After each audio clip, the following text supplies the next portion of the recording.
창세기 28장 15절 제가 읽어드릴게요.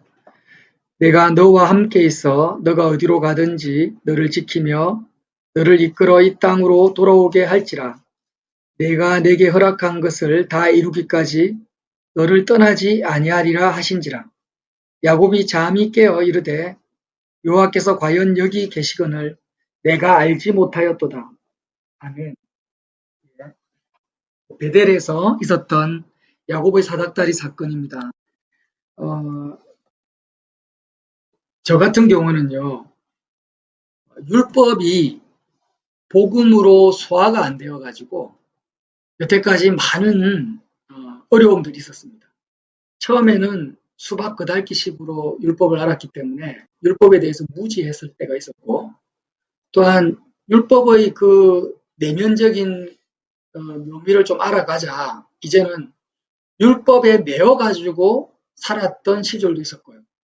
그렇게 율법에 매여서 사는 것이 너무나도 한계를 느끼니까 또 율법 하면 막 몸에서 두드러기가 날 정도로 거부 반응을 가졌던 시절도 있었습니다. 율법 노이로제에 걸릴 정도로.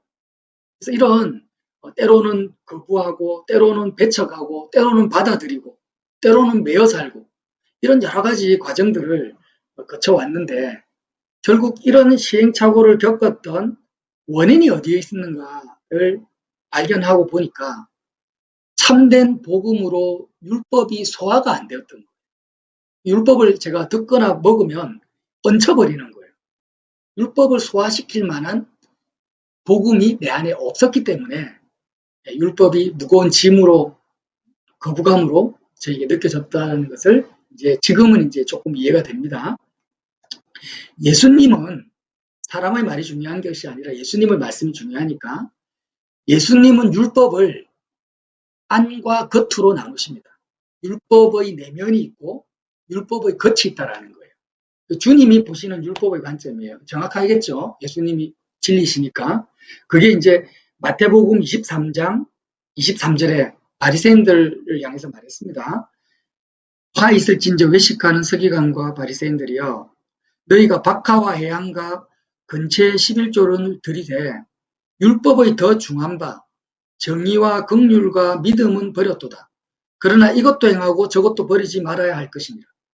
그러니까 박하와 해양과 11조를 드리는 것은 율법의 겉이고 정의와 긍휼과 믿음은 율법의 내면이라는 거예요. 그렇게 하시면서 맹인된 인도자여 하루살이는 걸러내고 낙타는 삼키는 것. 화이실진저 외식하는 서기관과 바리새인들이여 잔과 대접의 겉은 깨끗이 하라. 율법의 겉은 철저하게 지키려고 애를 쓴다고요. 그 안에는 탐욕과 방탕이 가득하도다. 율법의 그 내면은 들여다보지 못하고 자신의 심령에는 탐욕과 방탕이 가득하다는 거예요. 그래서 눈먼 바리새인이여 너는 먼저 안을 깨끗이 하라. 그리하면 겉도 깨끗하리라. 바리새인들이 정말 율법의 그 내면 안을 보고 있었다면 예수님을 배척하거나 핍박하지 않았을 것인데 겉만 알고 있었기 때문에 주님을 안 받아들였다 이런 말씀이잖아요. 자, 그러면 요즘 우리가 율법 중에 율법이 뭐냐면 레위기잖아요. 레위기 말씀이 율법 중에 율법이에요. 그럼 율법의 안이 뭐냐? 한마디로 말하면 거룩입니다. 거룩. 율법의 내면 정의와 긍휼과 믿음이 종합적으로 뭉쳐지면은 거룩이라는 거예요. 그래서 거룩이라는 것은 제가 새벽 유튜브 설교에도 올려놨지만 막 그냥 엄숙하고 무겁고 하지 마라 하라는 어떤 제약을 주는 그런 짐을 말하는 것이 아닙니다. 거룩이 뭐라고 했습니까? 우리가 개념을 자꾸 바꿔야 된다 했죠.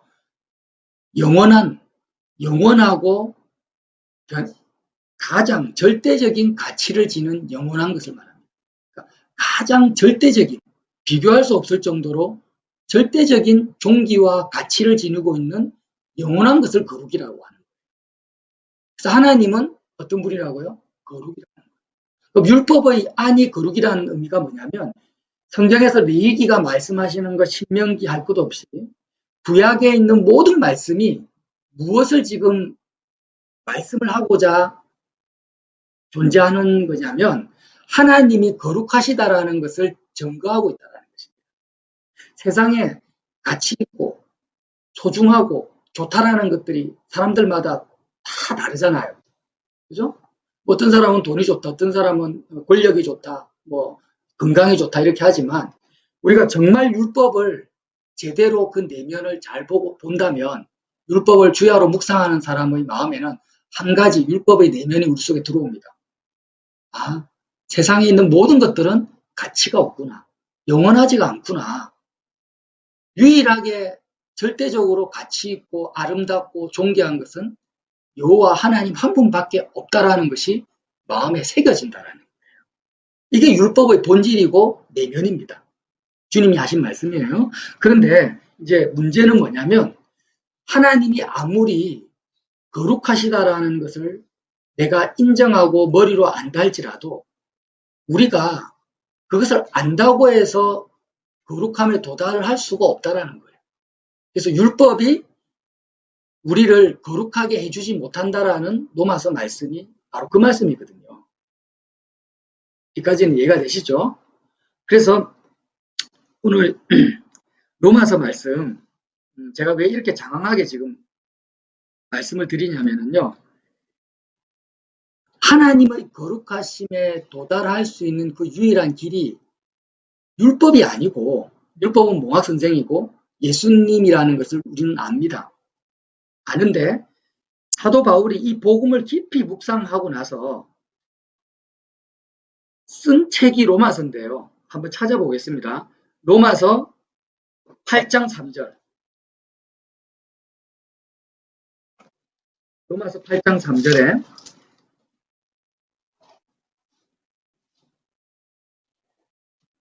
자, 율법이 육신으로 말미암아 연약하여 할 수 없는 그것. 이 율법이 우리를 통해서는 할 수 없는 것이 뭐예요? 하나님의 거룩하심에 우리가 도달하는 것이 불가능하다라는 거예요. 그냥 하나님이 거룩하시구나라는 건 깨닫게는 해줘요. 그죠? 세상은 의미가 없고 어떤 것도 가치가 없고 하나님만이 가치 있다라는 것을 깨닫게는 해주는데 그거를 우리가 취하고 소유하기에는 못한다라는 거예요. 그래서 그거를 하나님은 하시는데 어떻게 하셨냐? 율법이 할 수 없는 걸 어떻게 하셨습니까? 곧 죄로 말미암아 자기 아들을 죄 있는 육신의 모양으로 보내어 육신의 죄를 정하사. 자, 십자가 사건을 통해서 4절에 육신을 따르지 않고 그 영을 따라 행하는 우리에게 율법의 요구가 이루어지게 하려 하심이라 라는 말씀이었어요. 이 말씀 때문에 얼마나 많은 시행착오와 해석의 그런 정말 잘못된 해석. 와, 저는 이 말씀 한 구절 제대로 해석하는데 이렇게 많이 연단을 받은 것 같아요. 어떤 말씀이냐? 육신을 따르지 않고 영을 따라 행하면 율법의 요구가 이루어진다라는 것은 하나님의 그 거룩을 소유하게 된다라는 거예요. 그렇죠? 그러면 육신을 따르지 않고 영을 따라 행하는 것이 도대체 뭐냐라는 거예요. 영을 따라 행하는 것이 뭐냐? 그건 한때 저는 어떻게 생각했냐면 그래서 뭐 일을 하면은 하나님 물어보는 거예요. 성령에게 영을 따라 행하라니까 아 성령님 내가 이 일을 해야 됩니까 말아야 됩니까? 열심히 기도해서 하나님이 하라 하면 하고 하지 마라 하면 안 하는 것 이렇게 사는 건 줄 알았어요. 근데 그건 아니라는 거예요. 그렇게 사는 게 영을 따라 행하는 것이 아닙니다. 그러니까 예언의 은사라든지 여러 가지 은사적인 요소 물론 하나의 어떤 아주 적은 하나의 측면이 될 수는 있지만 그게 본질은 아니라는 거예요. 영을 따라 행한다라는 것이 성령의 인도를 받는다라는 것은 그것이 뭐냐? 오늘 로마서 8장 말씀처럼 성령은요. 예수님의 그 십자가 사건을 통해서 우리에게 오십니다. 그 말씀이 오늘 읽었던 창세기 28장 말씀이에요. 하나님이 야곱을 출발선에 야곱이 지금 인생 그 여정 신앙 여정의 출발선에 서 있습니다. 그죠? 막 이제 삼촌집을 향해서 가는데 그 출발점에서 사닥다리를 봐요. 야곱이 하늘로 연결된 사닥다리를 봐요. 천사가 오르락내리락 하고 있습니다. 이 사닥다리가 신약으로 말하면 십자가거든요. 예수님의 죽음과 부활과 승천 사건의 동선을 말해요. 그럼 천사가 오르락내리락 했다라는 것은 성령이 운행하신다. 성령이 하늘에 계신 성령이 우리에게 오시고 왔다 갔다 하는 거예요. 하나님과 교통한다. 그러면 야곱이 신앙의 출발선상에서 베델에서 거룩하신 하나님을 만납니다. 거룩하신 영원하고 절대적인 가치를 지닌 하나님을 만났는데 오늘 말씀 여러분 이 부분을 읽으면서 의문을 가져 본 적이 있는지 모르겠는데 15절에 창세기 28장 15절에 뭐라고 하시냐면 내가 너와 함께해서 너가 어디로 가든지 너를 지키며 너를 이끌어 예수님이 야곱과 함께 합니다. 그런데 지키고 인도하시는데 어디로 인도하시냐면 이 땅으로 지금 야곱이 본 사닥다리가 있는 출발 지점 이 땅으로 돌아오게 할지라. 여러분 이게 의문스럽지 않으셨어요?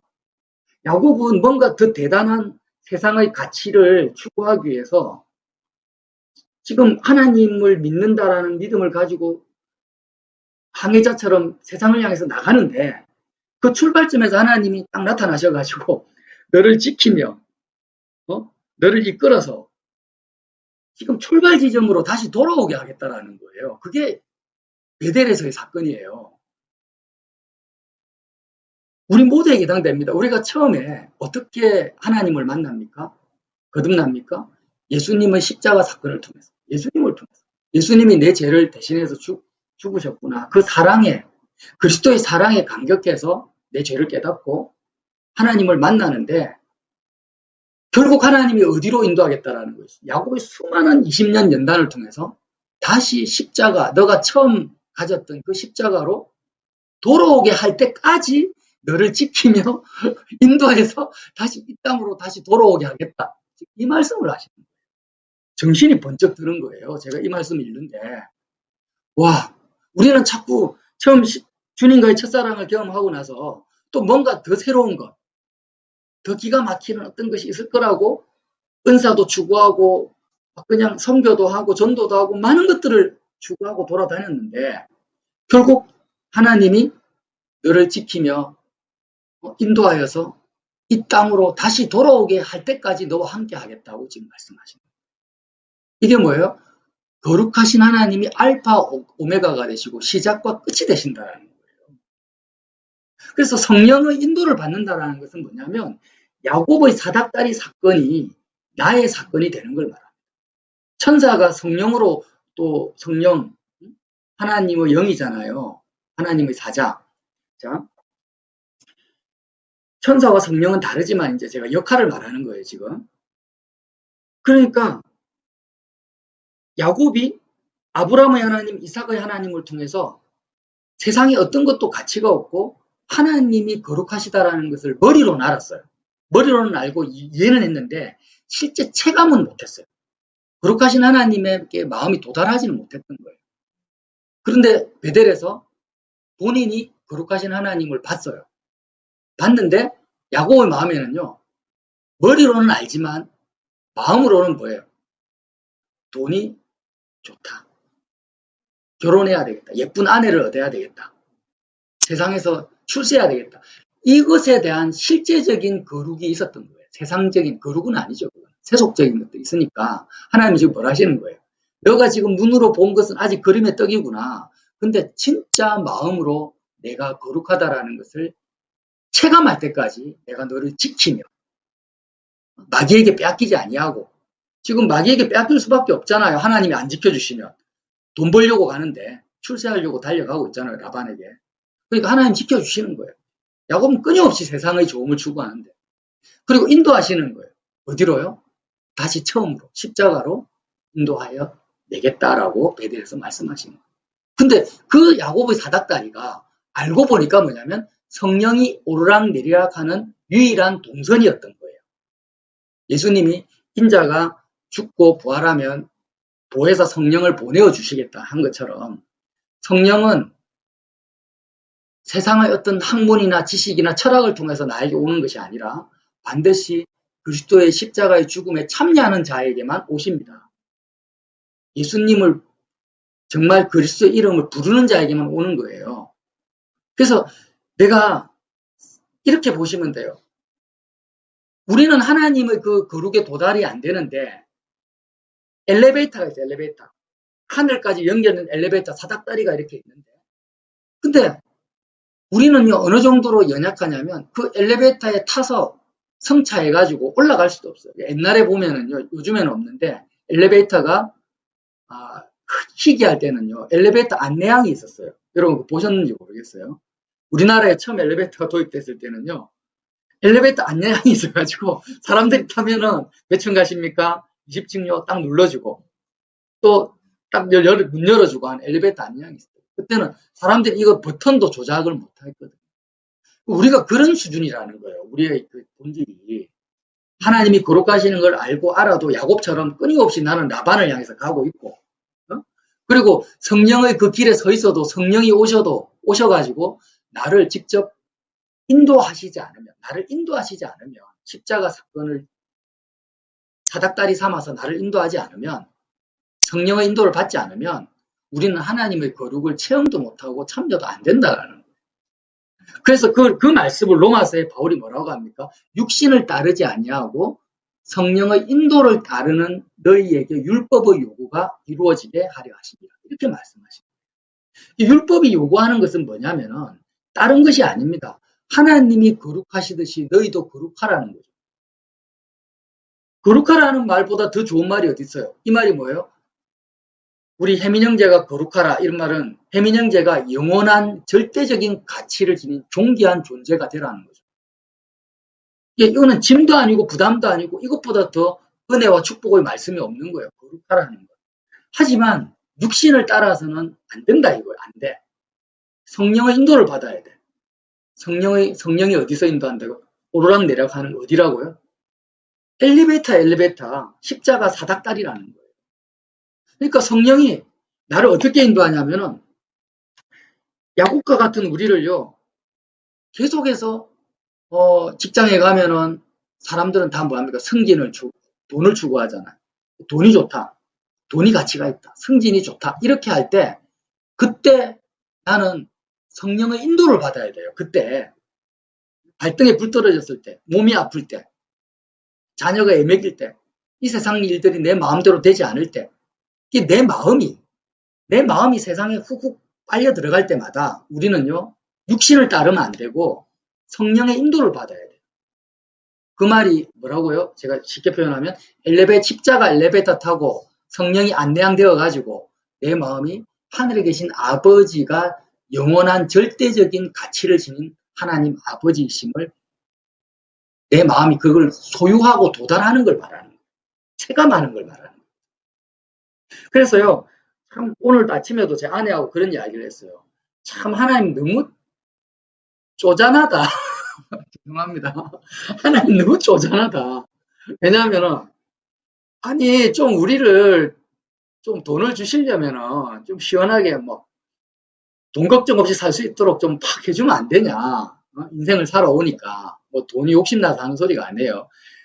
정말 하나님 인도하시는 거면은 광야길인 거라. 우리 인생을 예정을 돌아보면 광야가 뭐예요? 먹을 거 입을 거 너무 궁핍하고 하나님이 안 도와주시면은 살 수 없는 그런 광야 인생길로만 줄기차게 인도하시니까 제 아내하고 내하고 지나온 세월을 쭉 돌아보니까 하나님이 인간적으로 보니까 너무 쪼잔하게 느껴지는 거예요.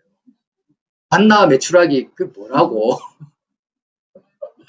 하루하루 먹고 살게 하시고 그러니까 참 이스라엘 백성을 그럼 하나님 왜 그렇게 쪼잔한 하나님으로 느껴질 만큼 광야로 우리를 인도하시냐. 왜 인도하시겠습니까? 왜 야곱을 그 쪼잔하게 삼촌 라반의 집에 돈 욕심 많은 20년 동안 그렇게 붙이시겠습니까? 다른 이유가 아니에요. 베델로 인도하시려고. 베델이라는 어떤 예배당 건물을 말하는 게 아니라 십자가 사닥다리 그 현장으로 우리 성령의 인도를 받는 그 현장으로 우리를 이끄시려고 세상 것들이 너무너무 지긋지긋할 정도로 싫어지는 장소가 광야라는 거예요. 꼭 물질적인 뿐만이 아니에요. 예수 믿는 사람들 하나같이 공통점이 뭐냐면은 각자의 광야가 있어요.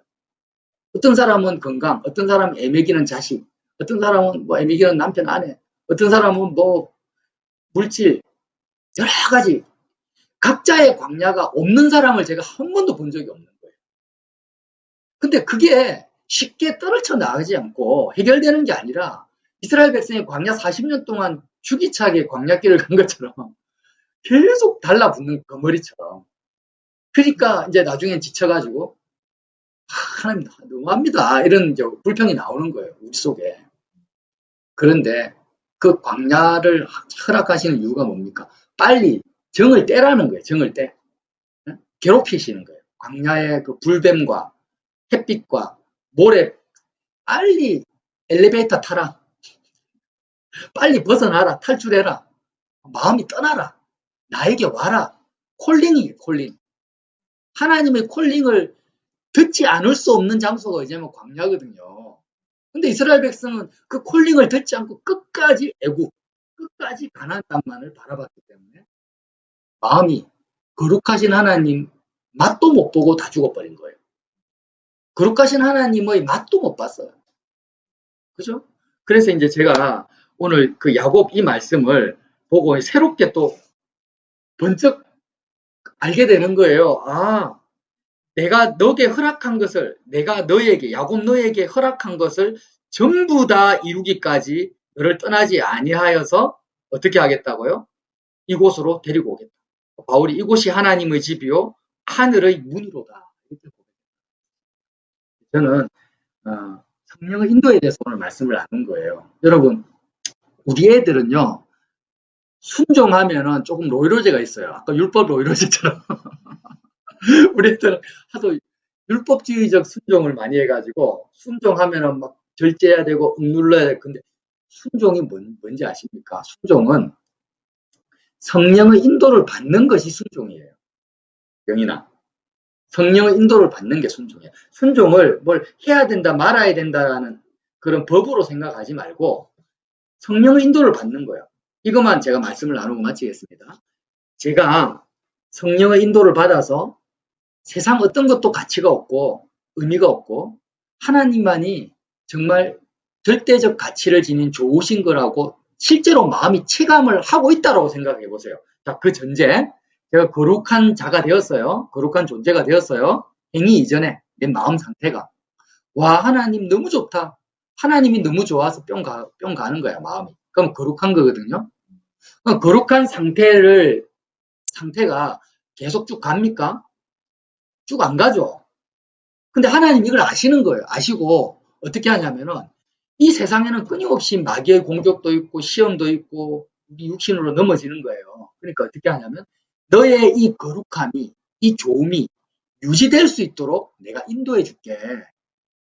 이 거룩함이 유지될 수 있도록 인도해 줄게 하고 하나님이 인도를 해주시는 거예요. 그 인도하심에 따라가는 것이 뭐냐면 순종이에요. 순종이라는 것은 나의 거룩함이 유지될 수 있도록 나를 도우시는 하나님의 손길을 따라가는 게 순종이라는 거예요. 예를 들면 제 혜민 형제가 너무 하나님이 좋아 거룩한 상태인데 지금 직장을 가고 있잖아요. 그래서 이 직장을 가야 됩니까? 저 직장을 가야 됩니까? 네, 하는데 하나님이 이렇게 인도하시는 거예요. 이 직장 말고 저 직장 가면은 네가 그 거룩함이 유지되는데 아주 좋아 하고 인도를 해주시는 거예요. 그러니까 돈 많이 벌고 출세하는 곳으로 인도하는 게 아니라 내가 이미 누리고 있는 이 거룩함이 깨어지거나 빼앗기거나 상실되지 않도록 나의 삶을 인도해 주신다라는 거예요. 그 인도하심을 따라가는 것이 뭐라고요? 순종이라는 거예요. 그래서 거룩이라는 그 흐름에 우리가 합류하게 되면은 그냥 쭉 흐름을 타고 나아가게 됩니다. 우리의 삶. 네?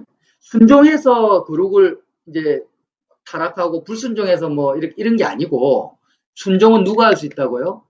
거룩에 도달한 사람만이 할 수 있는 것이 순종이에요. 할 수 있다, 할 수 없다라는 느낌보다는 그냥 그 거룩이 잃어버리지 않도록 하나님이 인도해 주신다라는 거예요.